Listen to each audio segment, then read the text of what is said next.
بڵاوبوونەوەی ئەم ڕۆشنبیریە لە ناو خەڵکی ئێمە هی کووردا زۆر زەروری.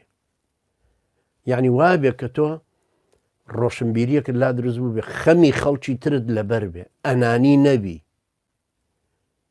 بۆیە زۆر زەروری عەزیزانی من هەڵگرتنی ئیسلامەکە پەیامی ئیسلامەتیەکە بەڕاستی بە خۆمان نەکرێت و ئەشتوانین لایەنی کۆمەڵایەتیەکەی علاقی بە مسلمانان خۆیانەوە هەیە.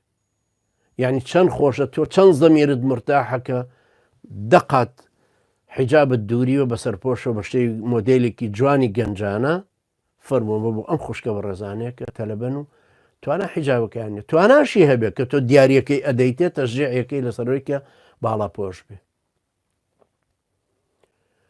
تۆ مەسەڵەن مەجموعە کتێبێکی ضروری هەیە عەقیدە عیبادەت شەریعەت پابەندبوون بەوانەوە مەسەڵەن 5 کتێبی بۆکەی بە دیاری فەرموو.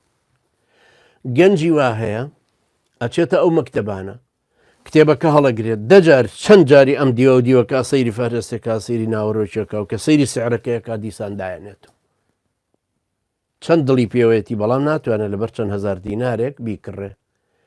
تۆ چەند ئیشێکی گەورەیە کە بتانی بەدار نەشرەکە بڵێ کاکە ئەم کتێبە چاپکە نیوەی تەبەڕوعکە یان نیوەی خۆم لێت دەکڕمەوە بۆی تەبەڕوعیکەم بیکەم بە دیاری بۆ خەڵکی دار نەشرەکەش تەشجیعەکەی کتێبەکەش بڵاو بێتەوە خێرەکەشت دەزەکەوێت دیسان.